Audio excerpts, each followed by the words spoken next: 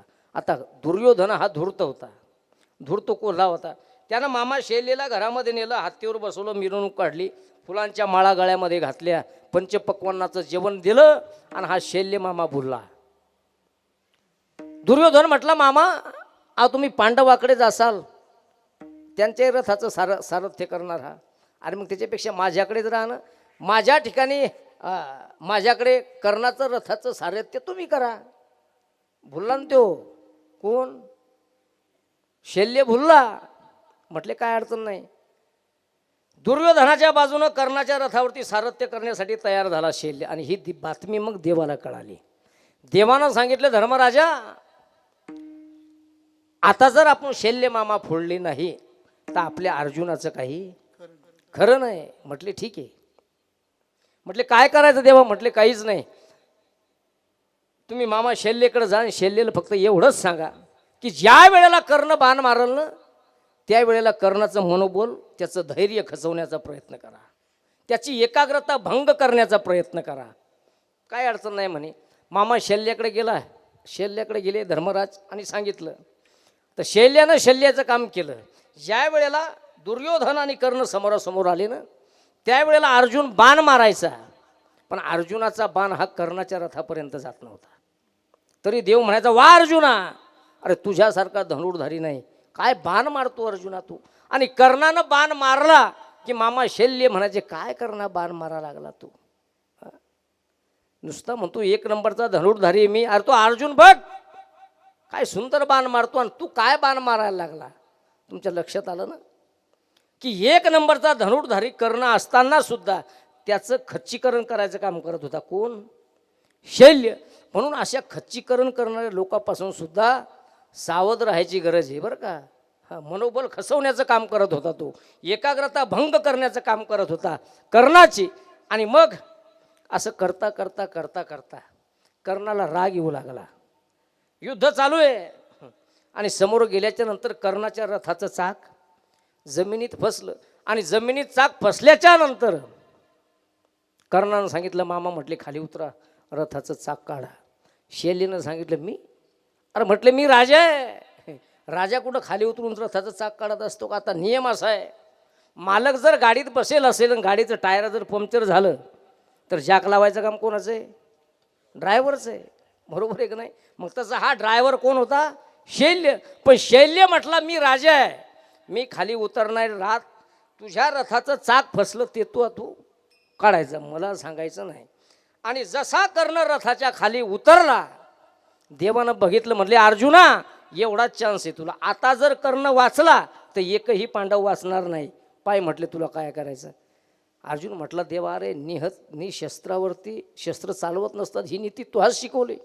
त्यावेळेला देवानं सांगितलं, अर्जुना अरे तुला आता धर्म दिसा लागला का?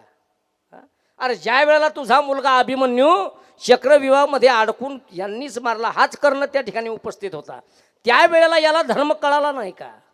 अरे द्रौपदी सभेमध्ये आणून निर्वस्त्र करण्याचा प्रयत्न केला. अहो केली, मग त्यावेळेला तुला धर्म कळाला नाही का या कर्णाला? अर्जुनाचे हात लटलट लटलट कापत होते, पण तरी सुद्धा देवाच्या आज्ञेनं मात्र अर्जुनानं कर्णावरती बाण सोडला आणि त्या ठिकाणी कर्ण संपला. मला एक सांगायचं, दुर्योधन किती धूर्त होता, किती मूर्ख होता, पण एवढा असताना सुद्धा कर्णानं त्याची पाठ सोडली का? एक तर मित्रत्वाचं नातं होतं, नाही दुसरी गोष्ट त्याचं मीठ खाल्लं होतं. हा मित्र टेबल फ्रेंडशिप करणारे मित्र लय आहेत जगात बरं का. तू अर्धे घेन मी 30 घेतो बस विषय संपला. पण कर्ण आणि दुर्योधन यांच्या मैत्रीसारखी मैत्री नाही. सुदामा आणि कृष्ण यांच्या मैत्रीसारखी मित्र असावे तर असे जीवाला जीव देणारे जसे तुम्ही आहे. बरोबर आहे का नाही? म्हणून म्हटल्या जातं, थोडा विकू द्या, दुःख आडवायला उंबऱ्यासारखा मित्र बनव्यामध्ये गारव्यासारखा वाट चुकणार नाही जीवन भर तुझी, वाट चुकणार नाही जीवन भर तुझी. एक तू मित्र कर आरशासारखा मित्र बनव्यामध्ये गारव्यासारखा मित्र बनव्यामध्ये गारव्यासारखा. याच्यातला एकच शब्द महत्वाचा आहे, कोणता? एक तू मित्र कर आरशा. आरसा काय करतो? आरसा जे तुमच्या चेहऱ्यावर आहे ना ते सत्य तो आरसा दाखवण्याचा प्रयत्न करतो. मित्र तसा असला पाहिजे. चुका लागला ना मित्र तर त्याला स्पष्ट बोललं पाहिजे की इथे ते तू चुकला. नाही तर चुकीच्या मार्गानं मित्र 90वर 90 दणका सुरू आहे आणि दुसऱ्या मित्रानं म्हणून त्याची प्रशंसा करायची, वा काय कोठा आहे तो, वा काय कॅपॅसिटी आहे, वा वा वा वा, म्हणजे आखा मातीत घालायचा नेऊन. असा मित्र काही कामाचा, काही उपयोगाचा नाही. जो मित्र चुकीच्या मार्गाने जात असेल आपला मित्र, त्याला चांगल्या मार्गावर जो आणतो ना त्याला म्हणायचं खरा मित्र. ही खरी मित्रता आहे. त्या बाजूने कधी समर्थन त्याचं करू नये. भीष्माचार्य, कृपाचार्य, द्रोणाचार्य काय पाप होतं यांच्या जीवनात, पण बेकार त्या ठिकाणी भीष्माचार्यांना शेरपंजिरी पडावं लागलं. बरोबर आहे की नाही? म्हणून जीवन जगत असताना अहो ज्या जमिनीसाठी कौरव पांडवांचं युद्ध झालं, बरोबर आहे, कौरवही गेले पांडवही गेले, ती जमीन आजही कुरुक्षेत्राची जाग्यावर आहे. पण भावाभावात किती म्हणजे रक्ताचे त्या ठिकाणी सडे पडले कुरुक्षेत्रावरती. म्हणजे याचा अर्थ ते युद्ध वाया गेलं असं नाही, ते युद्ध धर्मासाठी झालं. बरोबर आहे का? ते युद्ध जर त्यावेळेला झालं नसतं तर आज भावानं भावाची इष्टीर एकमेकाला दिली नसती. भीमानं जर दुर्योधनाची मांडी फोडली नसती तर आज कोणीही कोणाच्या पत्नीची छेड काढली असती. बरोबर आहे का नाही? ते आपल्यासाठी सर्व ते देवानं चरित्र केलं नाही, हे आपल्यासाठी तुमच्या आमच्यासाठी केलं. फक्त वागायचं कसं हे आपल्यावरती आहे. सर्व आपलेच आहेत. जीवन जगत असताना माणसाला वागणं कळालं पाहिजे. बरोबर आहे का नाही? कारण आयुष्यामध्ये माणसाचं जगणंच किती आहे. श्रीमंतीसाठी, पैशासाठी हा लोभ काही कामाचा नाही. सुंदर वर्णन केलं बरं का. एक ना एक दिवस आपल्याला जायचं आहे. तुझा ना भरोसा ना माझा भरोसा, जग हे कुणाचे सांग भल्या मानसा. असो चूल माती आणि मीठ भाकर, नाम हरीचे मुखी गोड साखर. सोडून दे रे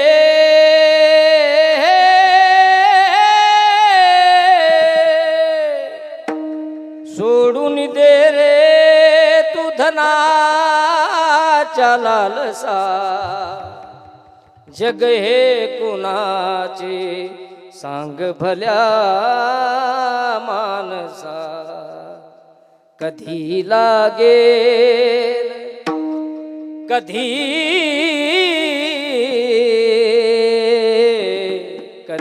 लागेल रे वेड्या तुला कोणी अभंगाचे बघून घे सावली मूर्ती सगळ्याच्या पांडुरंगाचे कधी लागेल रे वेड्या तुला कोणी अभंगाचे बघून घे सावली मूर्ती सगळ्याच्या पांडुरंगाचे मना भावे भजन तूग प्रभूच्या लाग चरणाला प्रभूच्या लाग चरणाला प्रभूच्या लाग चरणाला प्रभूच्या लाग चरणाला करून घे भक्तीने सुधे आता अंतरंगाची कधी लागेल वेड्या तुला कोणी अभंगाची बघून घे सावली मूर्ती सगळ्याच्या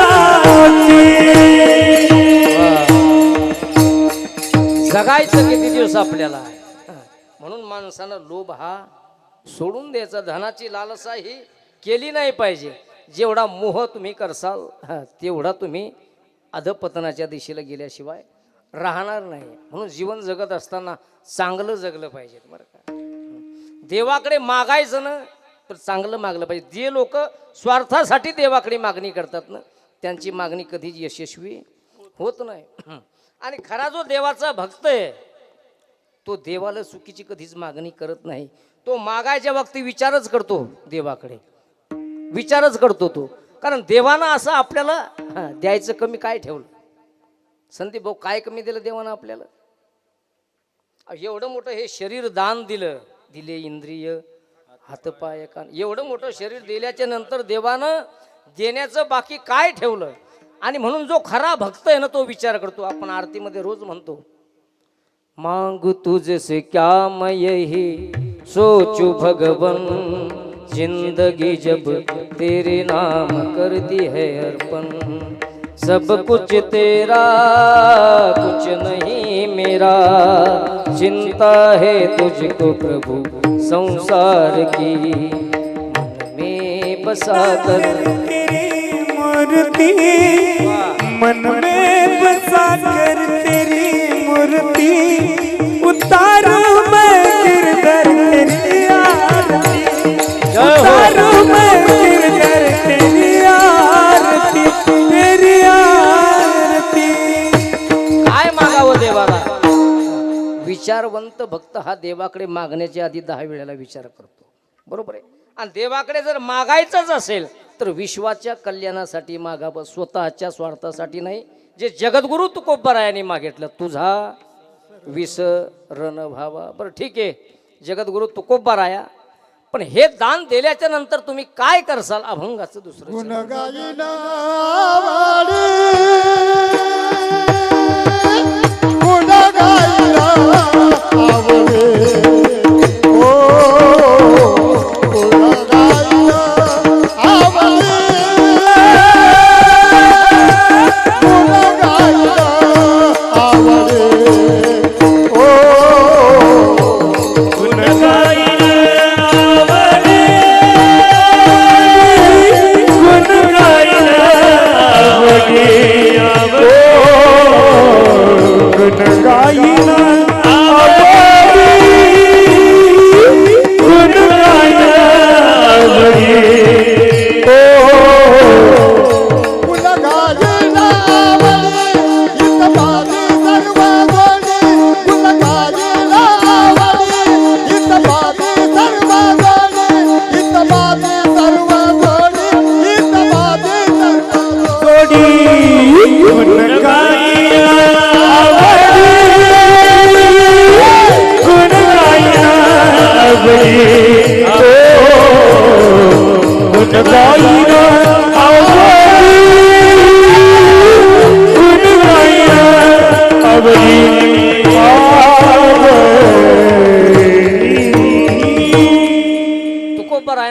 देवा तू जर हेच दान मला दिलं ना तर मी काय करेल. गुण गाईन आवडी हेची माझी सर्व जोडी.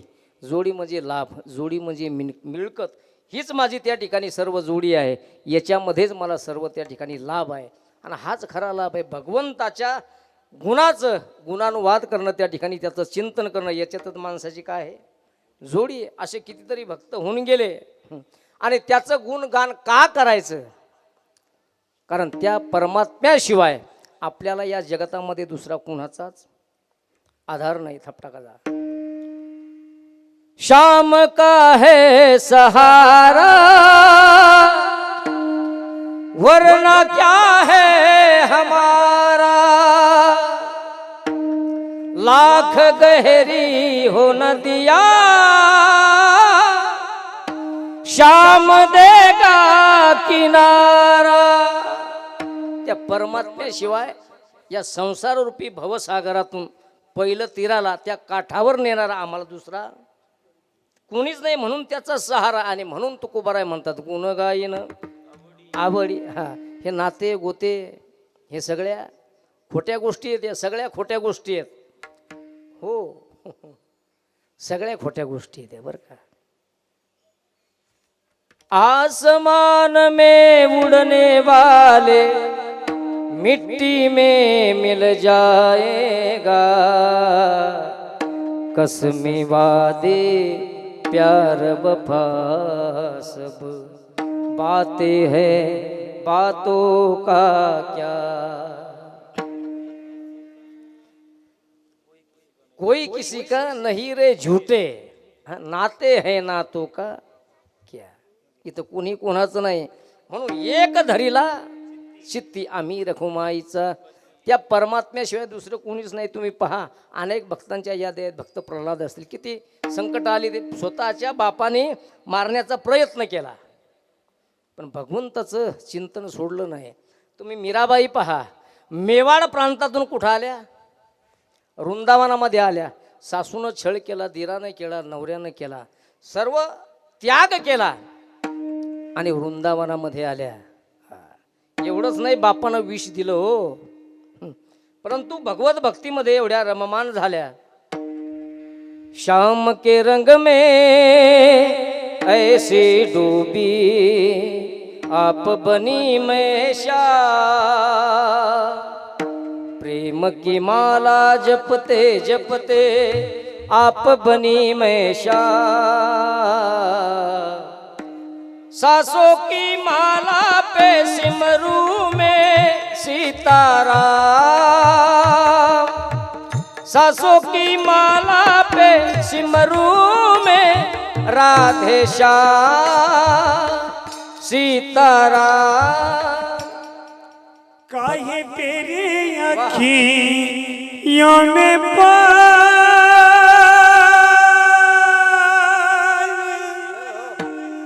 काहे तेरे अखियों में वाह वाह.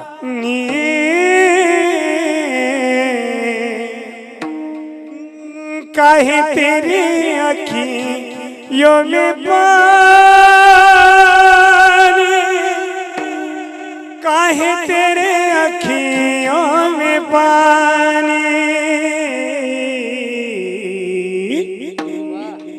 कृष्ण दीवानी मेरा श्याम दीवानी. दीवानी दीवानी दीवानी ओ मेरा कृष्ण दीवानी. ओ मेरा कृष्ण दीवानी. ओ मेरा प्रेम दीवानी. ओ मेरा कृष्ण दीवानी. काहे तेरे अखियों में पाणी. भगवान कृष्णाची मीराबाई अक्षरशः त्याच्यासाठी वेडी झाली हो. त्या परमात्म्यावरती प्रेम केलं मीराबाईनं. ते का आताचा हलकट प्रेम होतं का? नाही. सुंदर वर्णन केलं ब्रजवासियांनी. थपटाकाचा महाराज. राधा ने तुझको ढूंढा मीरा ने मन में पाया. राधा ने तुझको ढूंढा मीरा ने मन में पाया. तेरी बंसी जब पुकारे तड़पाते हैं बार बार, मन में भक्ति बसी और तन में सन बंसी सजी, कन कन में तू ही बसा कन्हैया, कितने सुंदर हो मोहना तुम कितने सुंदर हो। कोण कोण गेलं मोहरात?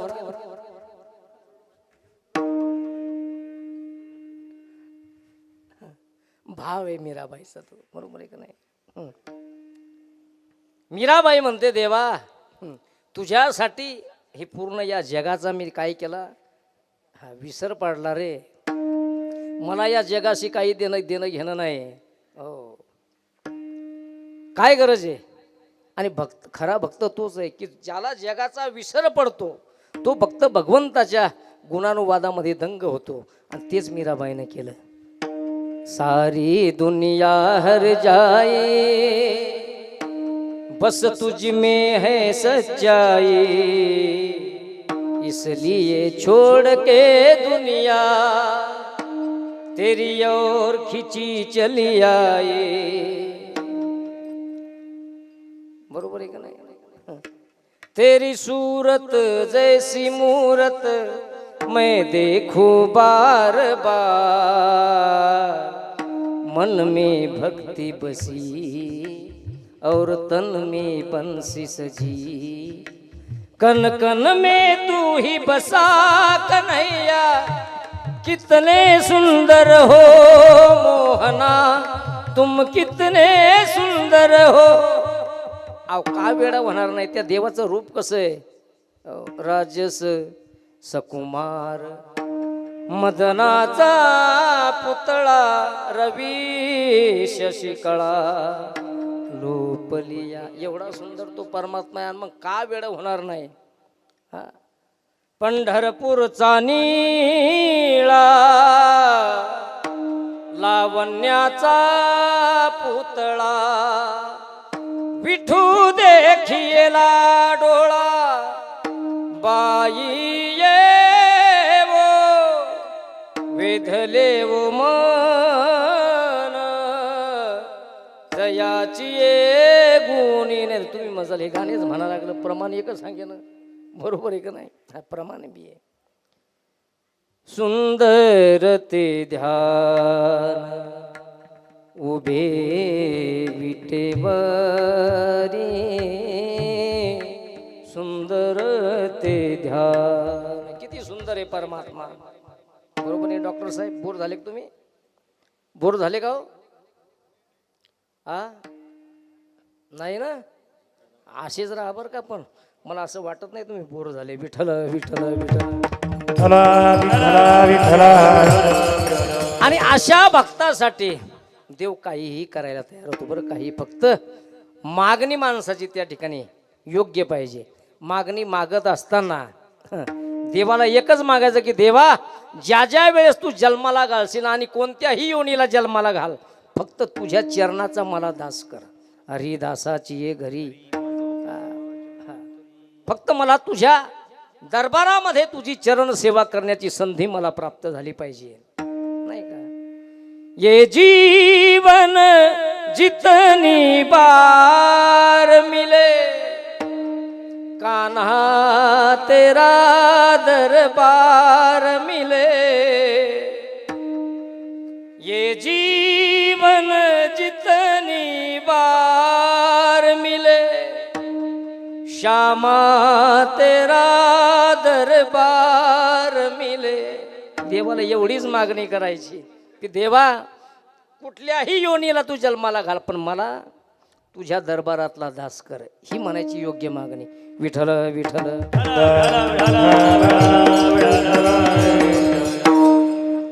आणि जो भक्त योग्य मागणी करतो ना, त्या भक्ताच्या चरण रजाची देव अपेक्षा करत असतो. लागावया रज चरणीची माती, नाही का? म्हणून तर भगवान कृष्ण राधा राणीच्या चरणाची त्या ठिकाणी रजकणाची अपेक्षा करतायत. राधे तेरे चरणों की गर धूल जो मिल जाए, सच कहता हूँ मेरी तकदीर बदल जाए, राधे तेरे चरणों. काय अधिकार असेल त्या राधाराणीचा. आपण भागवत कथा ऐकली, गेले 7 दिवस झाले. भागवतामध्ये राधा राणीचं नाव कुठंच नाही. शिवाजी बुवा सुद्धा कथा करतात. हाय शिवाजी बुवा कुठं? भागवतामध्ये राधा राणीचं का नाव नाही? कारण राधेचं नाव आल्याबरोबर भगवान शुकदेवांना समाधी लागत होती. राधा म्हणजे सामान्य नाही. हो, राधा साध्यम साधनम यस्य राधा मंत्रो राधा मंत्रदात्रीच राधा. साध्य सुद्धा साधन सुद्धा राधा आहे, मंत्र सुद्धा राधा आहे आणि मंत्रदात्री सुद्धा राधा आहे. एवढा राधा राणीचा अधिकार आहे. राधेच्या नावाशिवाय भगवान कृष्णाच्या नावाला पूर्णत्व प्राप्त होत नाही. होते का? राधा बनकर देखो वाह, मेरी सावरिया, जय हो. राधा यरा कहे, एक बार तो राधा बनकर देखो मेरी सावरिया, राधा यरा कहे. वाह वाह. राधे क्या होते हैं आंसू, क्या पीड़ा होती है, जय हो. क्या दर्द उठता है, क्यों आंखें रोती हैं. एक बार तू आंसू बहा कर देखो मेरे सावरिया, राधा युरा कहे. वाह, टाळी वाजवा, टाळी वाजवा. जय हो. राधा राणी सारखं प्रेम कोणी करू शकत नाही. राधेच्या नावाशिवाय भगवंताच्या नावाला पूर्णत्व प्राप्त होत नाही. म्हणून जुनं एक गाणं आहे बा, जुनं. ओ राधा तेरे बिना मेरा शाम है आधा, एक ही मन एक ही तन, मेरा शाम नहीं तू आधा. ओ राधा तेरे बिना मेरा शाम है आधा. राधेच्या नावाशिवाय परमात्म्याच्या नावाला पूर्णत्व नाही. याच्यावर मी बोललो बरं. कारण वृंदावनामध्ये कोण कोण गेलं तर आपल्या इथलचं जाईल का कोणी? तिथं गेल्याच्या नंतर आधी राधा म्हटल्या जातं आणि मग कृष्ण. राधा आणि मग कृष्ण एवढा हा भक्ताचा अधिकार आहे. पण कधी गुण गाईन आवडी हेची माझी सर्व जोडी. एकदा सर्वांनी मोठ्या प्रेमानं फेशवाज रसिक. आतापर्यंत महाराष्ट्रामध्ये कोण गजर गायला नाही. असा गजर गाण्याचा आपण प्रयत्न करू शिवाजी भाऊ. बरं, सर्वांनी एकदा हात वरती करा. गजानन बुवा शूटिंग घ्यायची. नवीन संतांच्या नावाची मालिका 1-2 मिनिटांमध्ये आपण या ठिकाणी साजरी करू. हो जय जयकारा, जय जयकारा, जय जयकारा,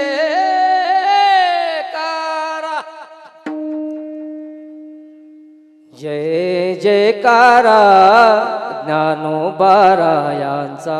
हा हा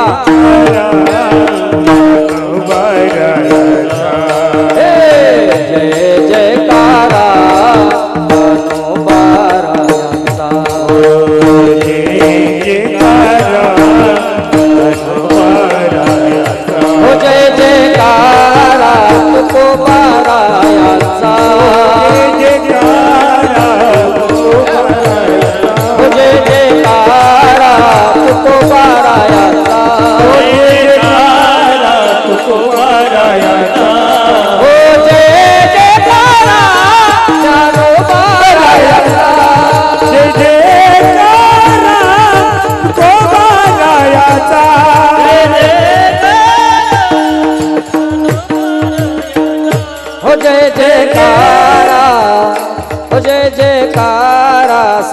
नामदेवांचा जय जयकारा नामदेव कायाचा हो जय जयकारा श्रीनाथ बाबांचा तारा सोपान देवाचा हो जय जयकारा श्री मुक्ताबाईचा जय जयकारा मुक्ताबाईचा हो जय जयकारा श्री ज्ञानोबरायांचा जय जयकारा ज्ञानोबरायांचा हो जय जयकारा ज्ञानोबरायांचा जय जयकारा ज्ञानोबरायांचा विठोबा रखुमा जय जय मुबारक माये मुबारक माये जय जय मुबारक माये जय जय जय जय मुबारक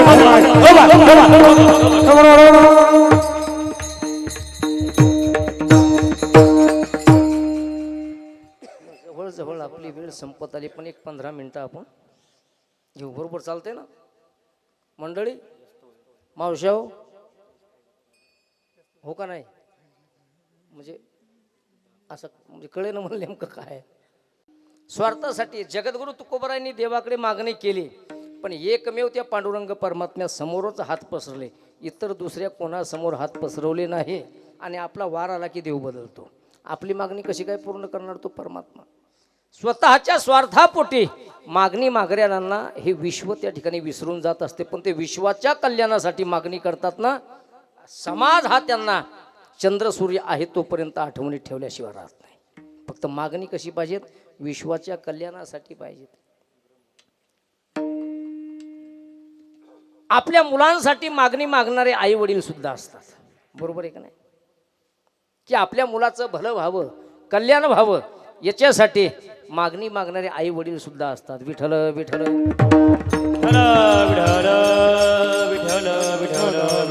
हरा विठ्ठल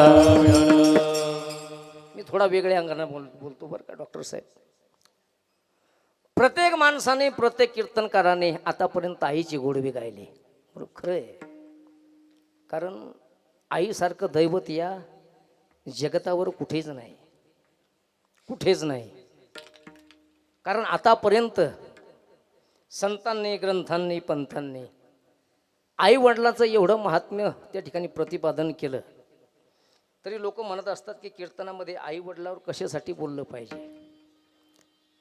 अहो भक्त श्रेष्ठ पुंडलिक राया काय केलं पुंडलिक रायाने आई वडिलांच्या सेवेमुळं साक्षात जगाचा मालक त्याला सुद्धा विटेवरती उभं राहावं लागलं एवढी ताकद आहे भगवान परमात्म्याच्या परमात्म्याला सुद्धा विटेवरती उभं राहावं लागलं कारण आई म्हटलं की प्रत्येक माणसाला आईविषयी आदर आहे आईच्या प्रेमाविषयी आदर आहे का कारण तिच्याकडे वात्सल्य आहे प्रेम आहे ती माय आहे तिच्याजवळ ममता आहे म्हणून प्रत्येकाचं अंतकरण तुटतं कारण तिच्यासारखा त्याग आयुष्यामध्ये या जीवनामध्ये कोणच केला नाही बरोबर आहे हसू नका विषय असा आहे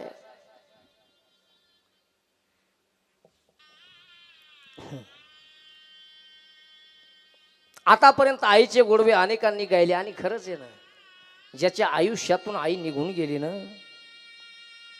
त्याला आईचं वात्सल्य आईचं प्रेम पुन्हा कधी मिळालं नाही आतापर्यंत नाही स्वामी तिन्ही जगाचा आई विना भिकारी किती जरी त्यानं श्रीमंती कमवली असेल परंतु आई वडील एकदा आयुष्यातून निघून गेले ना पुन्हा त्याला आई वडिलांची त्या ठिकाणी भेट होऊ शकत नाही ती आई आहे ती ममता आहे माया आहे ती सर्वस्व आहे जोपर्यंत आई आहे माहेरामध्ये जिवंत तोपर्यंत स्त्रीचं त्या ठिकाणी माहेर असतं बरोबर आहे का नाही एकदा आई संपली की तिचं माहेरपण सुद्धा त्या ठिकाणी संपलं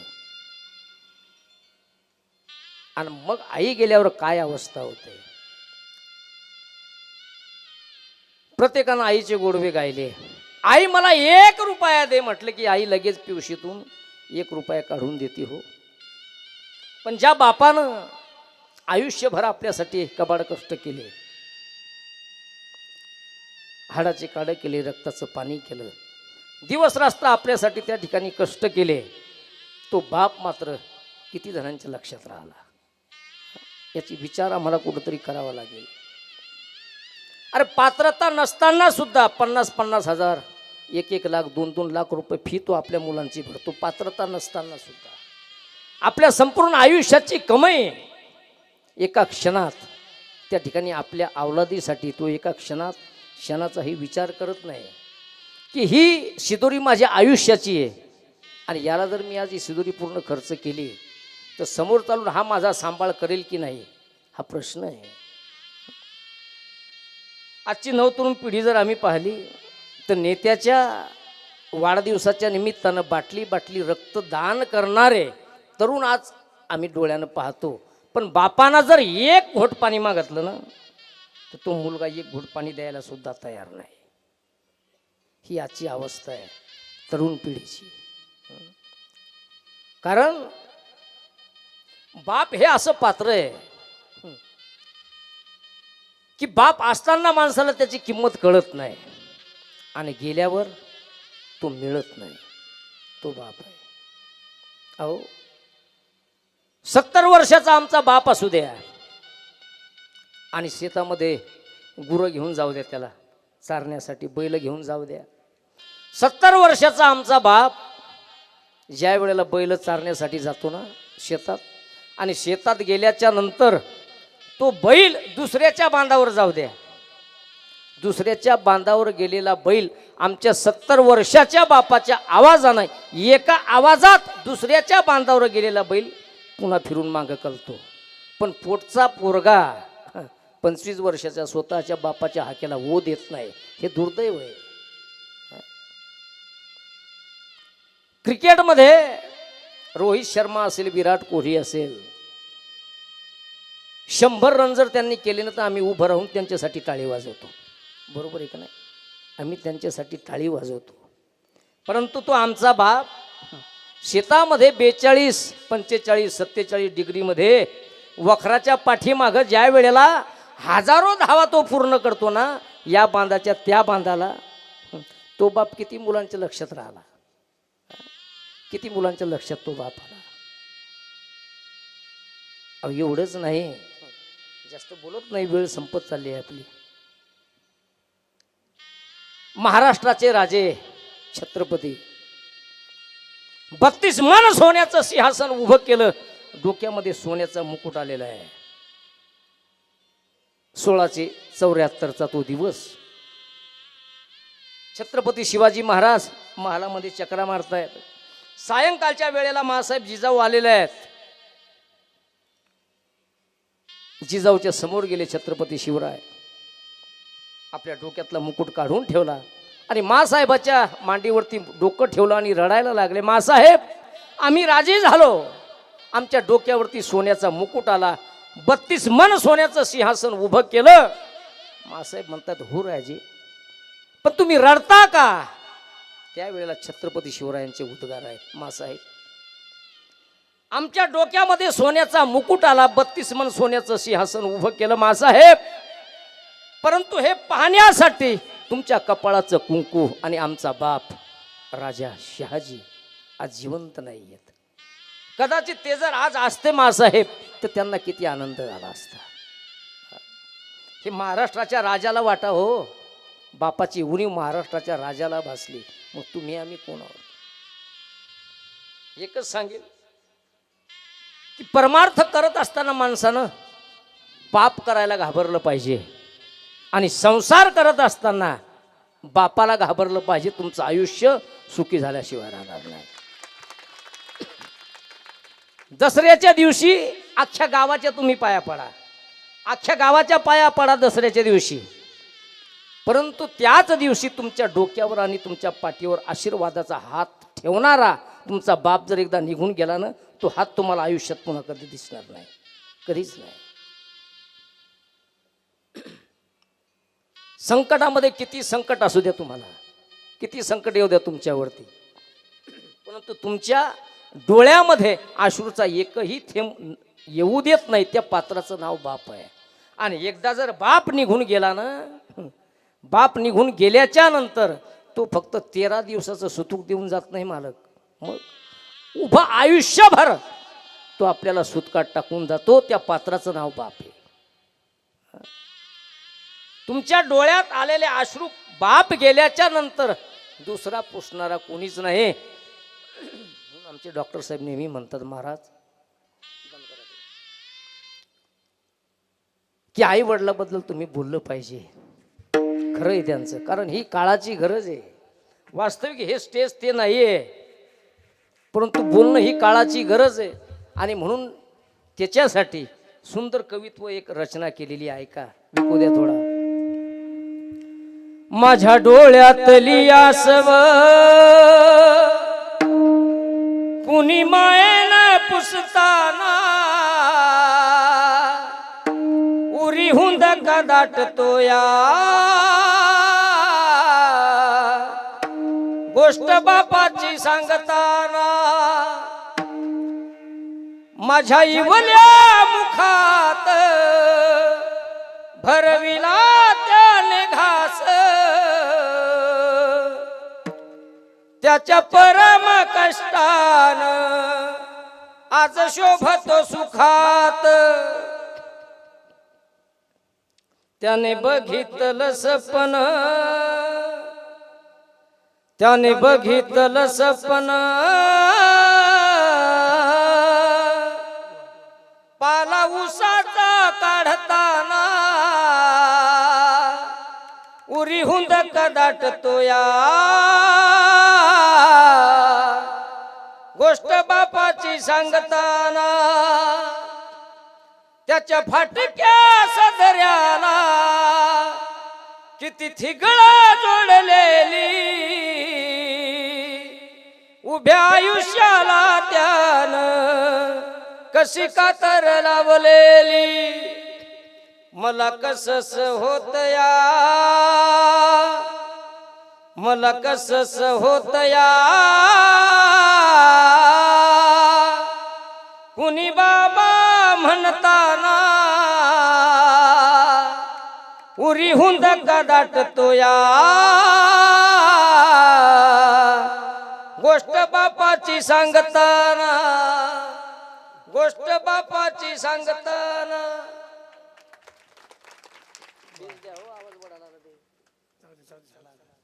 ठला विठ्ठल विठ्ठल विठ्ठल ठला ठला विठ्ठल विठ्ठल. बरोबर आहे. आपला टाइम संपुष्टात आला. दिलीप भाऊ म्हणत पवाडा म्हणा, म्हणायचा कसं करायचं म्हणायचा. बर काय खरं जर पाहायला गेलं भाऊ, याला बेस द्यावं, याचा ट्रबल कमी करा, ते आवाज ओढा लागला. याला बेस द्या, बेस. हॅलो. हा, खरं जर पाहायला गेलं तर जगद्गुरु तुकोबारायांची भक्ती आणि छत्रपती शिवरायांची शक्ती या दोन्हीचा जिथं अभूतपूर्व संगम झाला, ते तीर्थ आणि ते क्षेत्र जर कोणतं असेल तर ते महाराष्ट्र आहे. याच महाराष्ट्राच्या मातीला कुमकुम करंडकांचा हा इतिहास लाभलेला ज्वलंत आणि जिवंत प्रत्येक मराठी माणसांच्या मनामनावरती कोरल्या गेलेला हा. जे झोपलेले होते ते चालायला लागले, ते चालणारे होते ते पळायला लागले, आणि पळणाऱ्याच्या खांद्यावरती ज्या वेळेला हे भगव निशान दौडायला लागलं, तेव्हा कळून चुकला अख्ख्या हिंदू राष्ट्राला.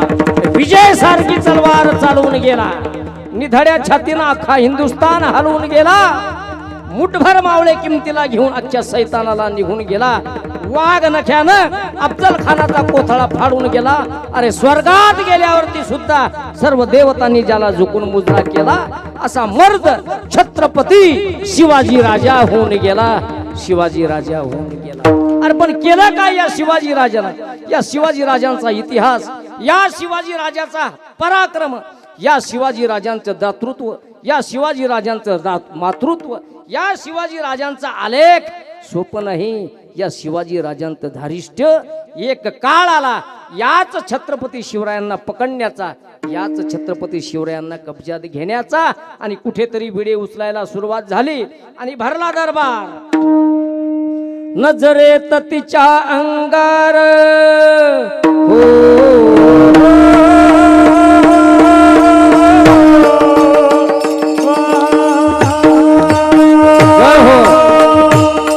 नजरेत तिच्या अंगार चिडीचूप झाला दरबार कुणी घेईना पुढाकार साऱ्यांनी तर मानली हार कुणी पुढे यायला तयार नाही अरे कोण जाईल त्या वाघाला पकडण्यासाठी अरे माहिती होत वाघाचं कातड घालून कुणाला वाघ होता येत नसतं अरे वाघाचं कातड घालून कुणाला वाघ होता येत नसतं आणि जो मराठ्यांच्या नादी लागतो त्याचं कातड सुद्धा शिल्लक राहत नसतं माहिती होत बड़ी बेगम साहिबा बोलायला लागली खाली खिल्लत से पहनते हो काम कुछ करते हो या नहीं कौन जाएगा उस दखल में और लेके आएगा वो शिवा को मेरे सामने जिंदा या मुर्दा 14,000 सेनापतींचा दरबार भरलेला आहे पण कुणीही पुढे यायला तयार नाही आणि 14,000 सेनापतींच्या त्या दरबारामधून उठला एक शख्स एक अंगार पायातल्या जोड्यांचा आवाज झाला कर कर कर सर्व दरबारियांच्या माना वळल्या कोण कोण कोण तोच ज्यानं छत्रपती शिवरायांचे वडील छत्रपती शहाजी राजांना बंगलोर शहरामध्ये हिंड काढून टाकली तोच ज्यानं छत्रपती शिवरायांचे वडील धाकटे सावत्र बंधू छत्रपती संभाजी महाराजांना कर्नाटकच्या कनकगिरीच्या युद्धामध्ये ज्यांनी कप्तानी मारलं तोच वाई शिरवाळकरांचा सुभेदार एक भटारणी का छोकरा काजी अफजल खान नाव त्याचं अफजल खान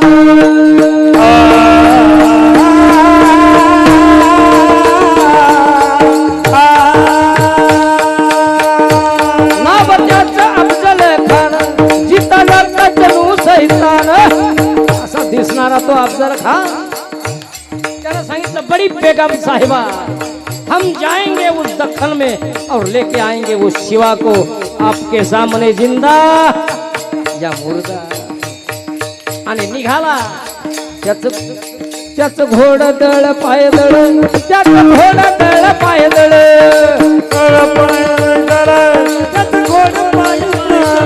सैन्य फाटा ही बखळ शिवबांना टाकतो ठेचून सांगितलं बड़ी बेगम साहेबा हम जाएंगे और उस शिवबा को लेके आएंगे आणि निघालेला आहे अफजल खान महाराष्ट्रावरती संकट आलेलं आहे मासाहेब जिजाऊवरती संकट आलेलं आहे शंभू महादेवावरती संकट आलेलं आहे काय होईल आमच्या राजाचं काय होईल पण एवढ्या कठीण प्रसंगामध्ये सुद्धा मासाहेब जिजाऊ पुढे येऊन उभ्या राहिले आणि सांगितलं एक वेळेला आमचा पोर या महाराष्ट्रासाठी गेला तरी चालेल परंतु या महाराष्ट्र भूमीचा स्वाभिमान कमी व्हायला नको ऐशा वाघिणीचा तो छावा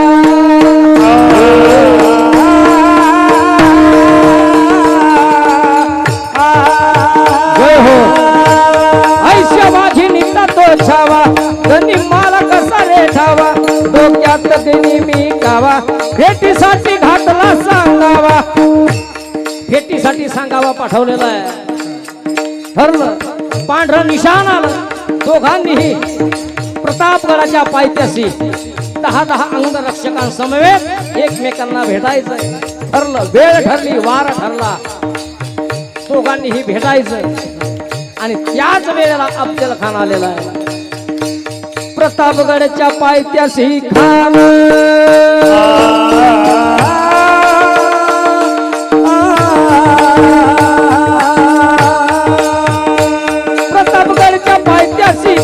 आला बेगुमान त्याशी नाही जाणीव शक्ती त्याशी नाही करील काय कल्पना युक्ती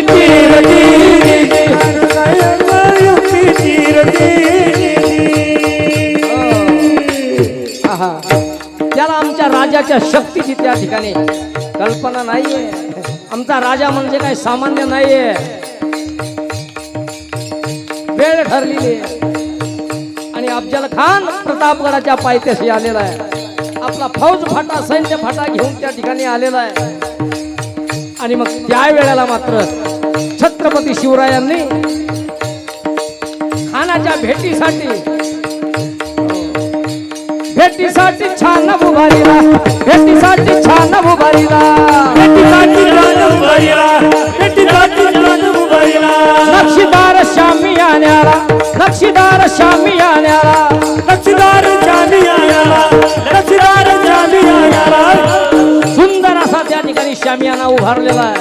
हिरे माणिक मोती जळावलेला, सोन्याच्या झालरी लावलेला शामियाना, सुंदर असा शामियाना उभारलेला आहे. गाद्या गलीचे अत्तर त्या शामियान्यामध्ये. आणि तो शामियाना खानाला पाहिल्याबरोबर सांगितलं वा. खानानं शामियाना पाहिला आणि त्या शामियानामध्ये खान त्या ठिकाणी येता झाला. खान डौलत डुलत आला, खान डौलत डुलत आला, खान दौलत डुलत आला, खान दौलत डुलत आला. खान डौलत, खान डौलत, डौलत डौलत, खान डौलत डुलत आला, खान डौलत डुलत आला, खान दौलत डुलत आला, खान दौलत डुलत आला. सय्यद बंडा त्याच्या संगतीला, सय्यद बंडा त्याच्या संगतीला, याच्या संगतीला, याच्या संगतीला. सय्यद बंडा अफजल खानाच्या सोबतीला आहे. सय्यद बंडा म्हणजे 9 फुटावरचा माणूस आपल्या दांडपट्ट्यानं उडवायचा. पण आमचे शिवाजी राजे सुद्धा काही सामान्य नाही. शिवबाच्या संगती महला, शिवबाच्या संगती महला, शिवाच्या संगती मला, शिवाच्या संगती मला.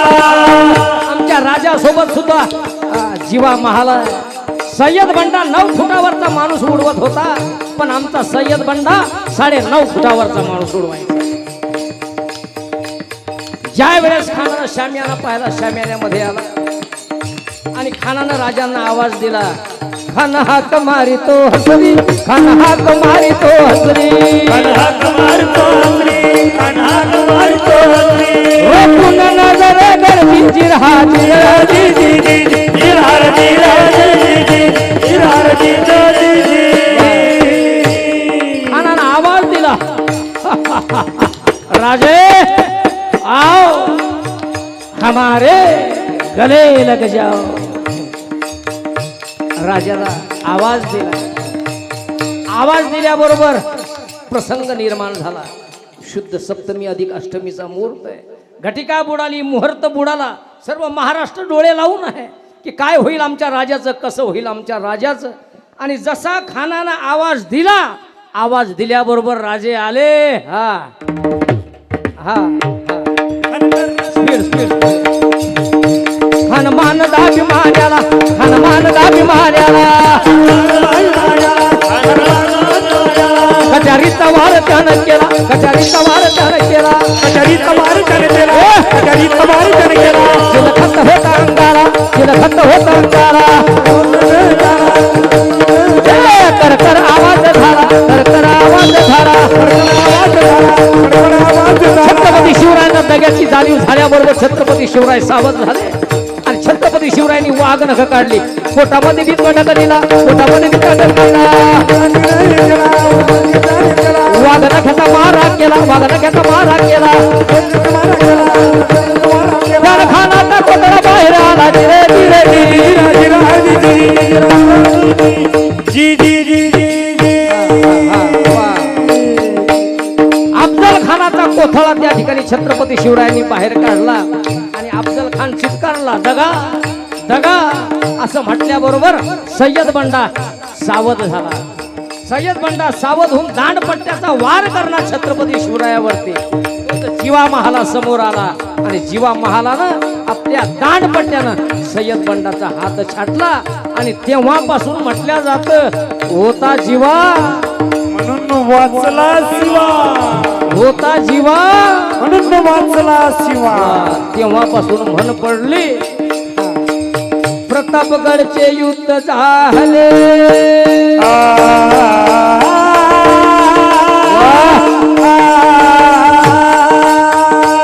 प्रतापगडचे युद्ध झाले. रक्त सांडले पावन केला कृष्णचा घाट केला कृष्ण झाला पावन केला कृष्णचा घाट पावन केला कृष्ण झाला गुलामीची लाविली हो वाट वाजली गाठ. लाविली गुलामीची हो वाट लाविली गुलामीची होवा मराठशाही जमाल राखा रे जी जी जी राजी जी राजी जी जी जी जी जी जी छत्रपती शिवाजी महाराज की जय धर्मवीर संभाजी महाराज की हर हर हर हर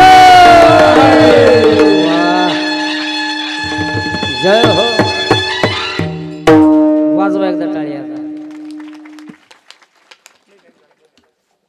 17 मिनिटं वरती झाले तुम्ही एवढा वेळ बसल्याबद्दल मनापासून त्या ठिकाणी तुमचे आभार व्यक्त करतो बरं का तुम्हाला माहिती आहे आपल्यातलंच लेकरू आहे बरोबर आहे का नाही जाता जाता फक्त एवढंच सांगेन की देवाकडे फक्त एवढंच त्या ठिकाणी मागा की देवा दुर्बुद्धी दे म्हणा कदा नुपजो नारायणा कारण जीवन जगत असताना मी सांगून गेलो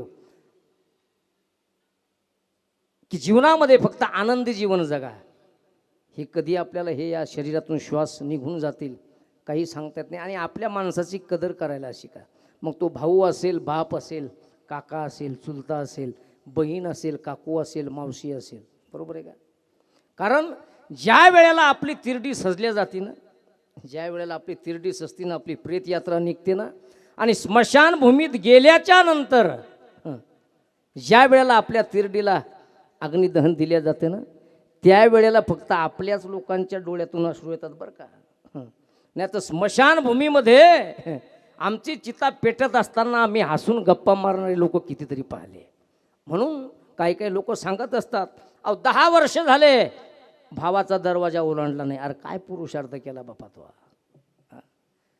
10 वर्ष झाले बापाचं ना आपलं तोंडावर तोंड नाही काय पुरुषार्थ याच्यामध्ये म्हणून आपले ते आपलेच असतात बरं का जाता जाता एवढंच सांगेल झालेली सेवा या ठिकाणी गणपती बाप्पाच्या चरणी समर्पित करतो आणि सेवेला या ठिकाणी पूर्ण विराम देतो पुनश्च एकदा आपल्या सर्व माय पप्पांच्या चरणावरती सेवा समर्पित करतो टाळकरी मृदंगाचार्य विनेकरी बाबा सोबदार आमचे यूट्यूबवाले आमचे साऊंड सिस्टीमवाले आमचे बाबा सर्वांच्या चरणावरती सेवा समर्पित करतो ना आणि सेवेला